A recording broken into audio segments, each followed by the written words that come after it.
And this is quite interesting because sometimes clients ask for feedback. They said, how about ourselves? How the team is perceiving our activity? And this is start a nice conversation. This podcast is brought to you by Hey Taco, the only peer-to-peer recognition platform that uses tacos to help teams around the world share gratitude. I'm Doug. I'm Una. This is our podcast, Amazing Teams.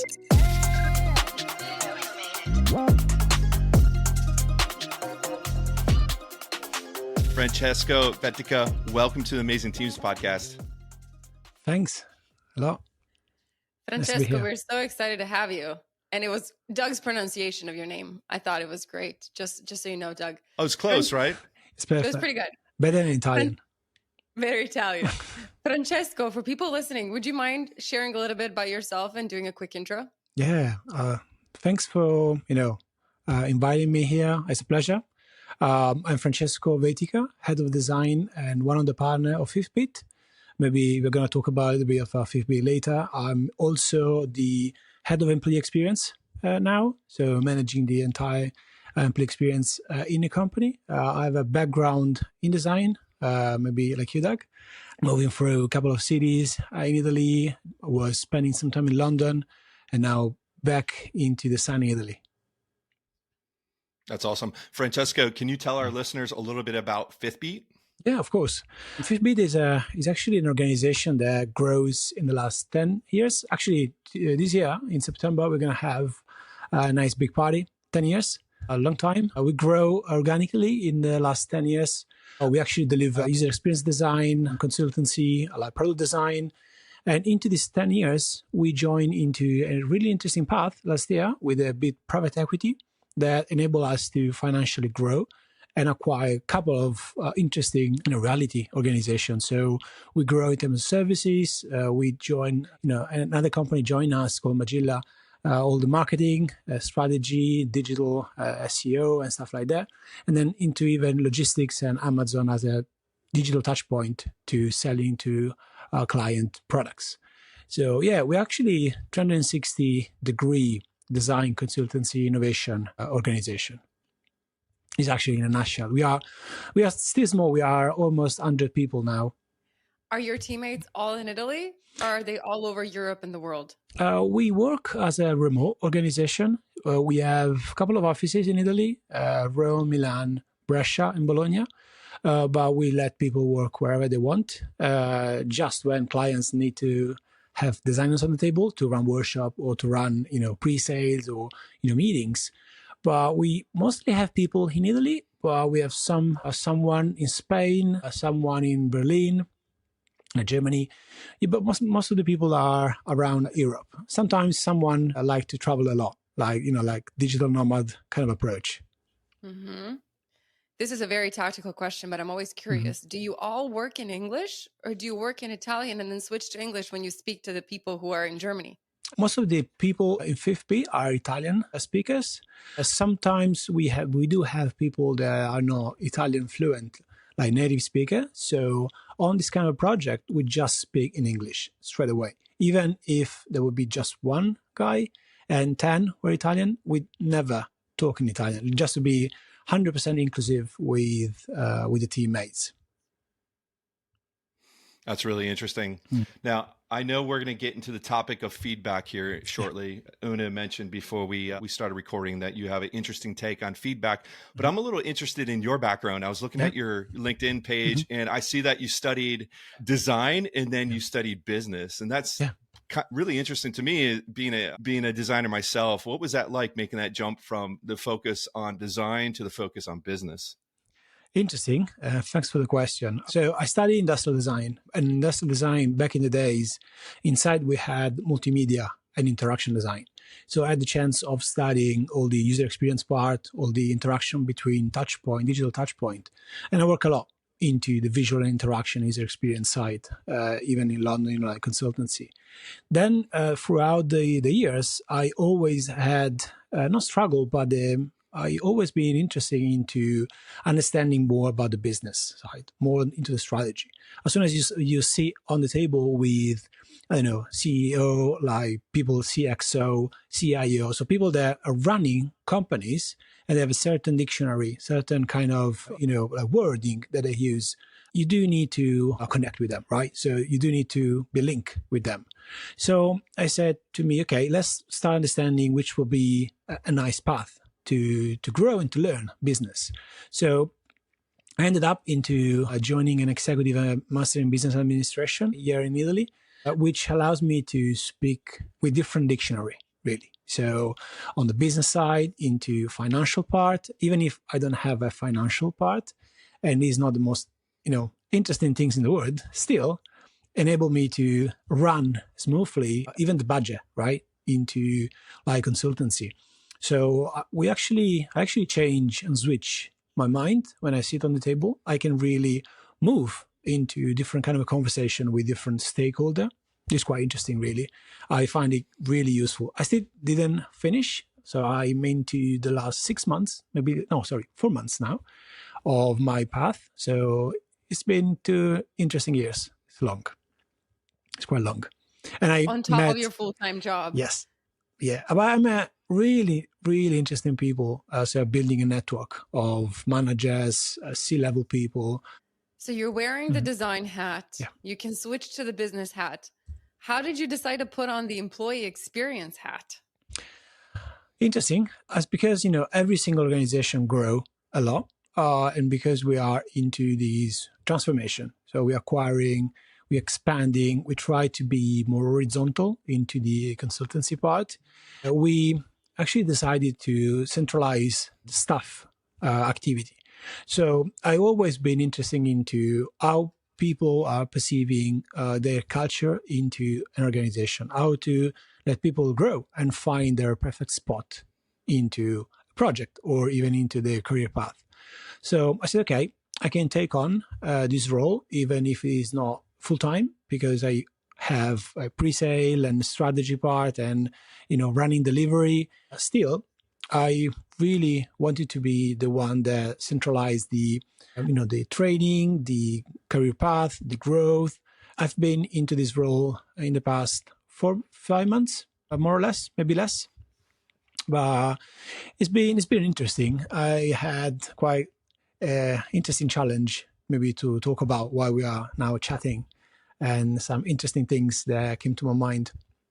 Yes, please tell us. Yeah. Like all the things that is not always talking with people, right? That would be the easy part, but it's always managing the hiring or, the amount of CV that you receive every single day, or to understand if someone is more fit into a specific project or into another, or dealing with the legal and compliance or security stuff that are not fascinating, but you do need to have it in order to run a company like smoothly. It's a big job, right? The employee experience starts kind of like the user experience before they're even a customer of yours, right? As soon as they hear about Fitbeat, as soon as they send a resume, the journey starts there for sure. Of course, your awareness is always based with what people said about yourself as an organization. So the word of mouth is the thing that keeps you alive. So if you treat well employees, they were gonna talk well about yourself. And even if they join other companies, they can start talking about your organization, maybe hire you as or even consultancy, or on the opposite, like pushing you like talents. So it's always a boomerang, right? If you're not treating well your employee, it's gonna be back on your back. Doug, I think we always think about that with our even Hey Taco users, right? It kind of goes in a similar way with us. Is the more people have fun with Hey Taco, when they switch jobs or go places, people will tell their partners about Hey Taco, their kids about Hey Taco. That has happened many times, right? But that experience of the N of one is so important in everything you do. Yeah, very true. I am sitting here looking at Francesco, and I actually think Francesco is winning the hair game right now. I'm very jealous. Yeah, I care a lot about my hair. It's been like 4 years. Really after COVID, I said, okay, let's be back. Like 15 years ago, I was like that. I said, okay, let's try. Maybe it will be the last years, but let's see. I don't know. I love it. I came into the office yesterday without wearing a hat, and I don't think anybody recognized me at first. The hat is your character, right? Yeah. We didn't. Francesco, before we get into feedback, what do you think takes to build an amazing team in 140 characters or less? Okay, one thing to ensuring that people are into a team, right? A team means people are driving towards the same objective, right? Same North Star.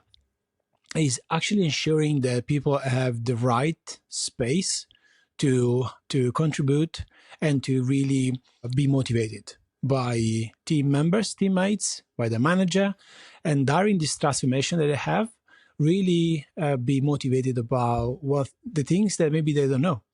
So I think to build a great team is to let people fail into specific spaces and let people like grow into a community, right? Into a culture. As we know, we always working towards, clients, business. But if you find the sweet spot in which people can grow while delivering value and impact, I think this will generate the best and cohesive team. This is really summarization of my understanding of how to build an amazing team. If it makes sense. It does make sense. That's a good summary. And it sounds like to people fail, then you have to teach them what happened, how could they do better. How do you go about doing that at Fifth Beat? How do you and I in the prep call talked a lot about your culture of feedback, and you do a billion different things. Can you share more about how does that actually work, and how do you make feedback not a personal thing, but just something that's part of your culture? Yeah, it would be interesting maybe to delve down into some spaces into the feedback part. Of course, feedback start as a designer, right? You have to give feedback to a piece of things, right? If you're presenting something to maybe your manager, maybe your peers, or even to a client on your opposite side, you do need to understand how to give feedback about something. And even when you give feedback to a specific output, you do need to be impersonal to take out person from the feedback part. And this is just into the internal conversation, right? Into a piece of design, into the process, into an output. And I think everything starts from here.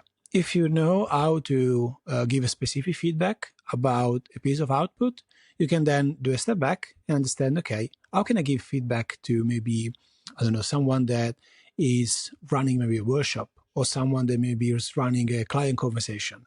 So it's not just about an output, it's about maybe a kind of activity that you do.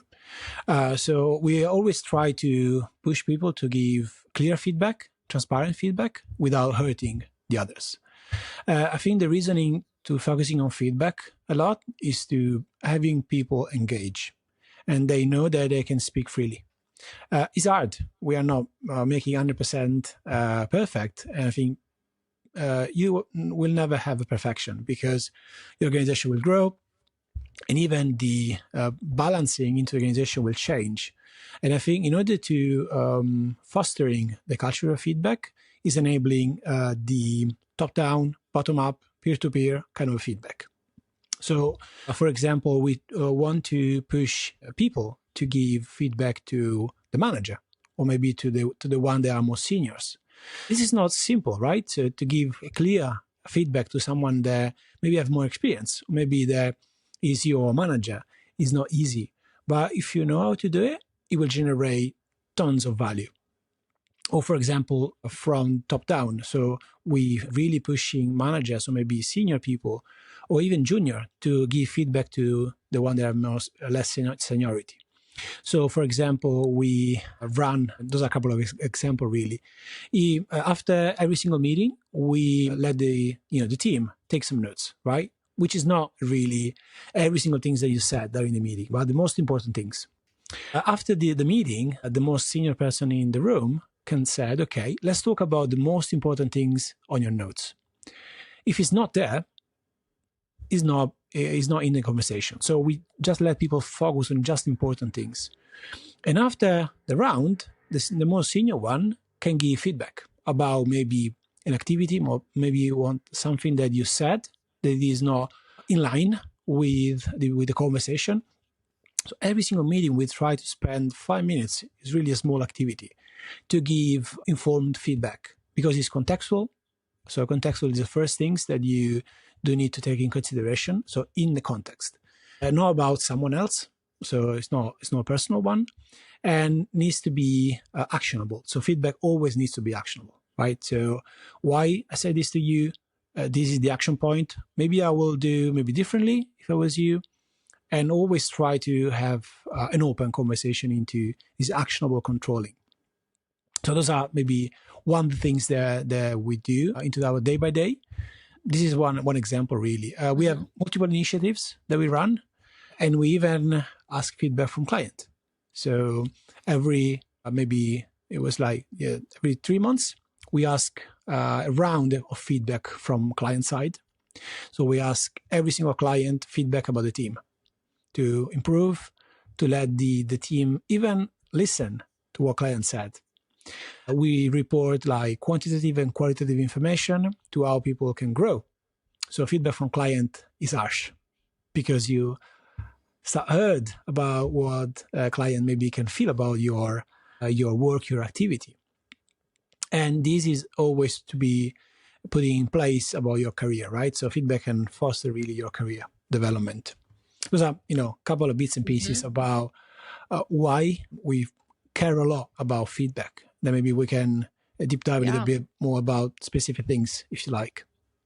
Francesco, I'm curious about your feedback with clients. Yeah. We all know that if we all just say to each other, hey, do you have some feedback? The other person's going to say, well, not really, right? It doesn't open up a conversation.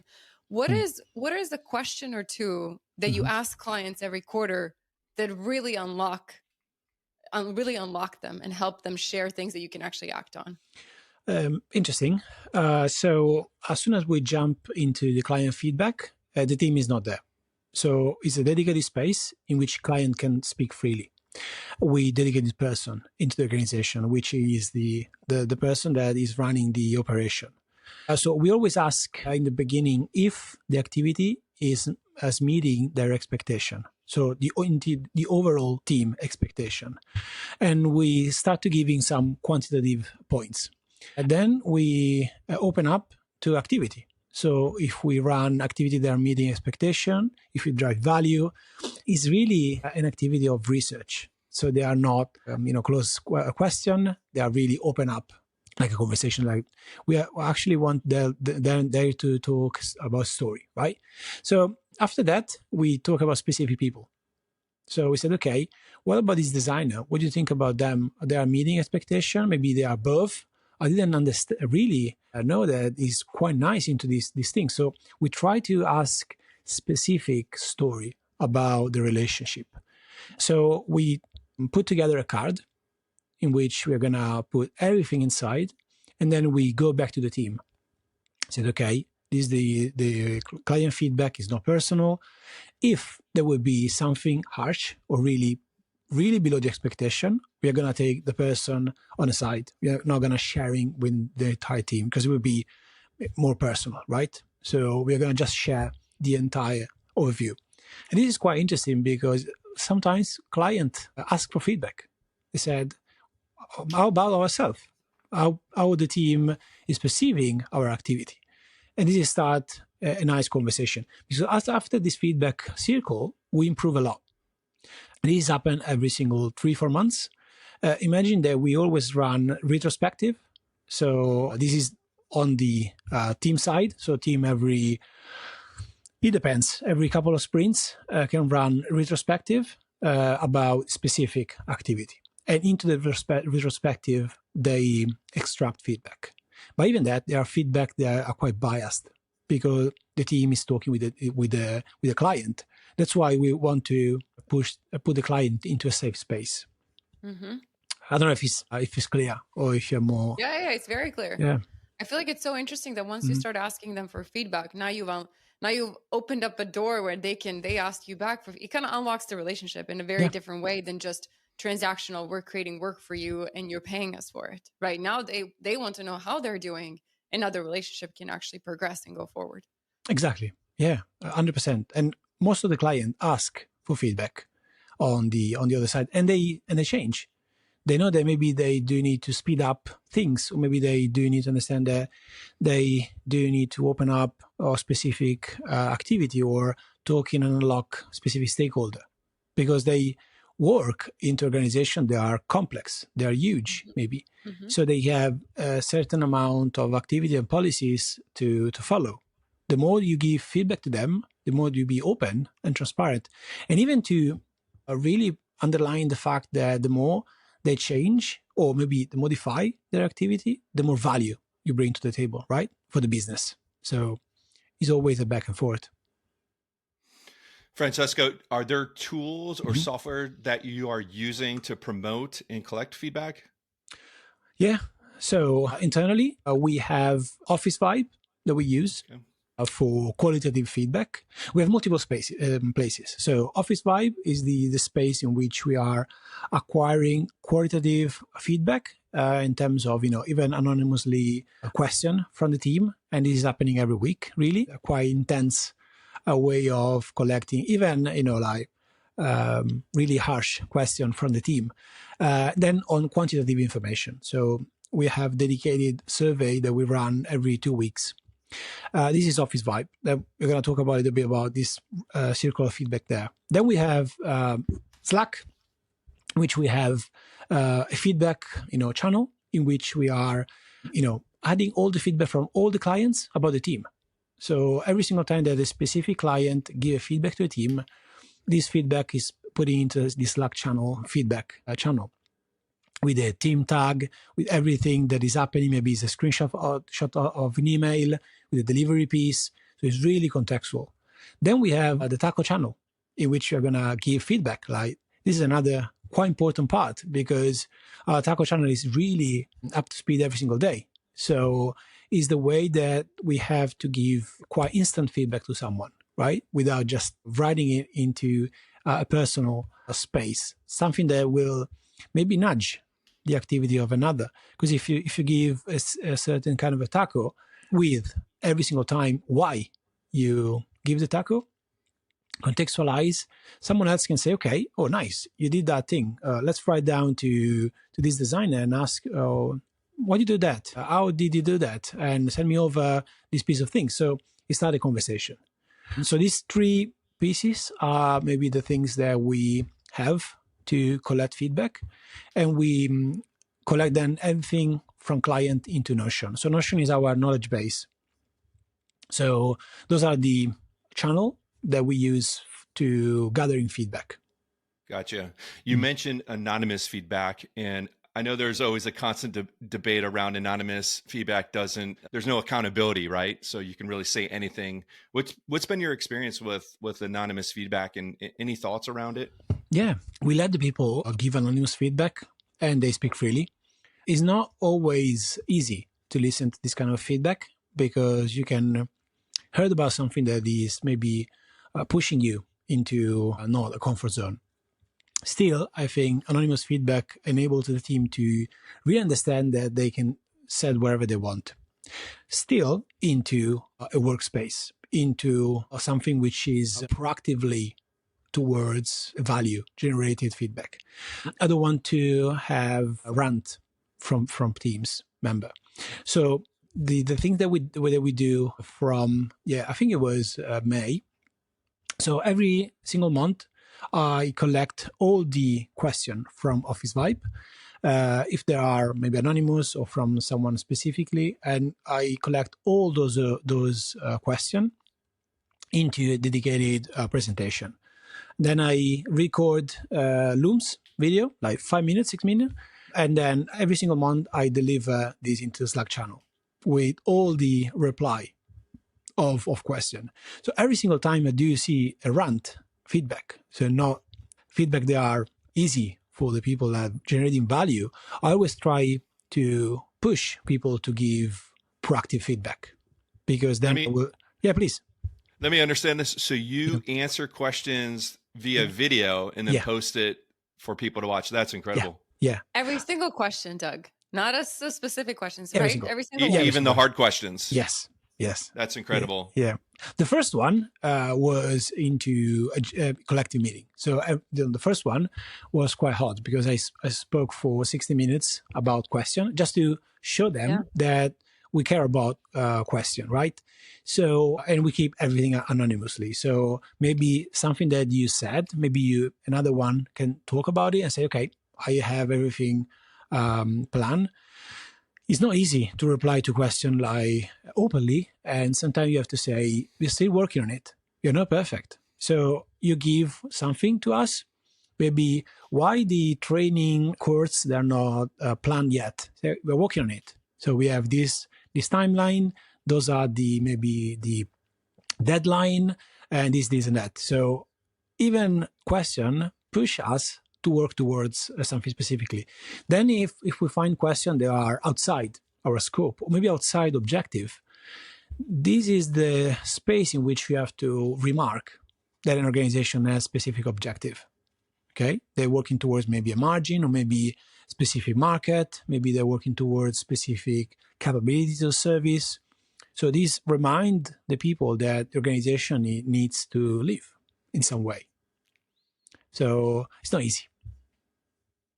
Sounds like doing it offline allows people time to think and allows you time to think and prepare the answer versus in real time, rapid fire, right? Sometimes you just have to think about, how do I want to answer this question? What is this person actually trying to understand? But that time in between allows everyone to be more thoughtful. Yeah, exactly. I mean, if, on the other side, you can reply directly into Office Vibe. Problem is, it will stay as a one-to-one conversation. Maybe the thing that I said is important for 10 other people. So that's why we say, okay, and this is always about rules of engagement. So we say, okay, we'll take 1 month.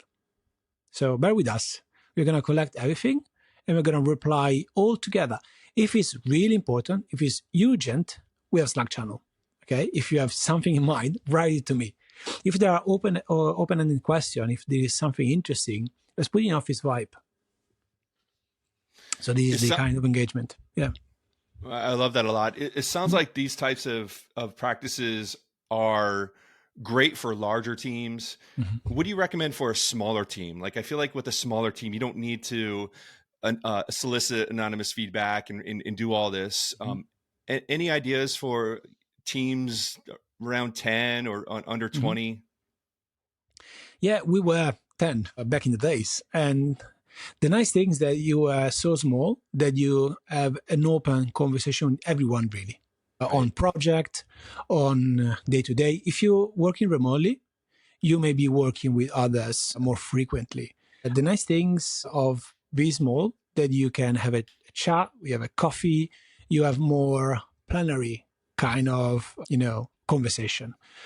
On that, I think feedback is not something that you can take on as an umbrella. I mean, you have to dilute it into small bits and pieces. Because I said in the beginning, even if you are like a team of 5 and you start pushing people to give a feedback on output, a feedback on activity, quite in context, after maybe a meeting, maybe after a brainstorming session, maybe after a workshop. When we were like 8, every single workshop that we went out, we asked for feedback to the others. Say, how was that? What do you think about it? Can I improve on something? Maybe you had a better idea about things. So even if you're small, after every single activity, putting in a context gives you the ability to grow a lot. Yeah. Did you do you think your culture was the culture of feedback from the time you started and you had 10 people and it grew to where you are right now? Or was there a point in time where you weren't giving feedback to each other and you decided, you know what, we got to get better at it? We always need to be better at it. We see, maybe it was last year, maybe a couple of years ago, that we really needed to have a more open-ended feedback. So we even find some, like some courses and training that can help people to give a better feedback. Every single year we run an conference in Fifth Beat, like inviting people from the industry, the network. And we once was about even feedback, the importance of giving feedback on a safe space, because we know that people find it hard to give feedback. And even now, we're not, I said before, not perfect. So in the beginning was easier because you were all together. You can spot clearly what is happening if someone is upset or if someone is running on a perfect activity, if they need help, really. The more you grow, the more you need to have centralization of information. Because now we have managers since October. A manager run a competence center. A competence center, like a deep dive of strategy and business, design, discovery, and quality assurance. And the other one is development. So now we have middle manager. They do need to collect this feedback and give it to the entire C-level plan, even if we are not huge. Still, you have this certain amount of channels. So the more you grow, the more you create structure, the more you do need to put down rules of engagement. So that's why I was talking about this small activity. That's why into our appraisal system now we design really a 360 feedback loop with client, top down, bottom up, and even peer to peer, because you do need to collect feedback. This is a percentage of the appraisal for designer. That's amazing. I feel like we can talk about feedback all day. I think, you and I both having a background in design, we know the importance of collecting feedback early and often. And this has been really great chatting about feedback with you, Francesca. I want to move into our little gratitude portion of the podcast where we talk about recognizing others. And as you know, with Hey Taco, everyone has 5 tacos to give each day. Who are you giving your 5 tacos to today and why? Dedicated people, right? The other person. It can be anyone. Okay.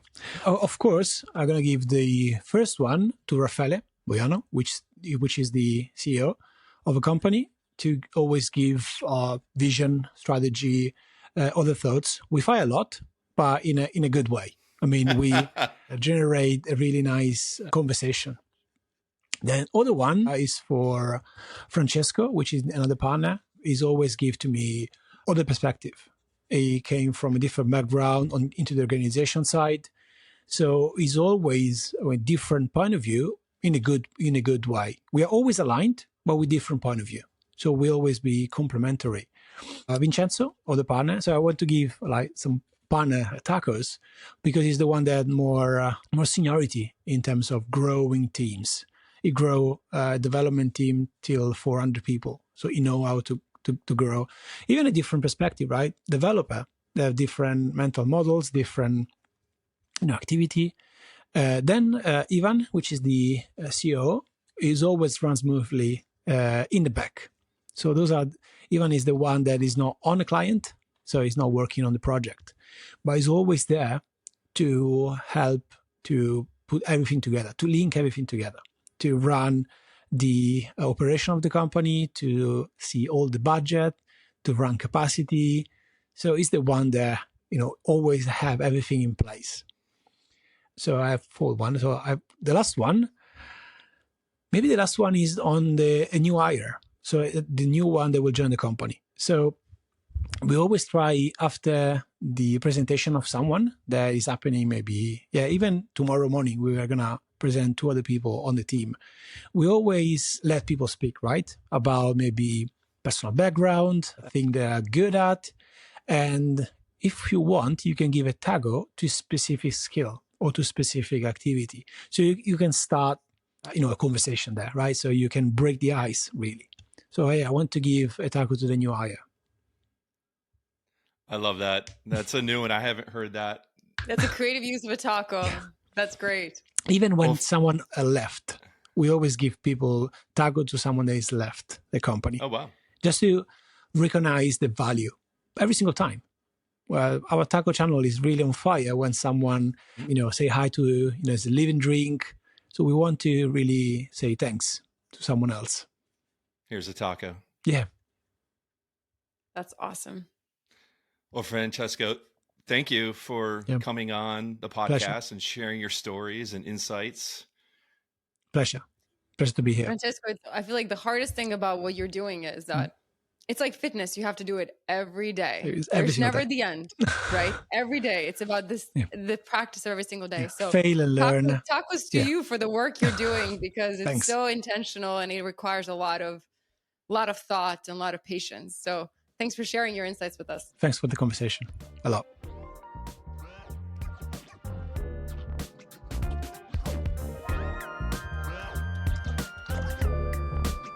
Thanks for listening.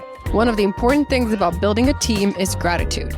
If you're looking to add more gratitude into your team, check out heytaco.com. We are clearly biased, but it really does work. Use the code AMAZINGTEAMS to receive 15% off for the first 3 months of your subscription.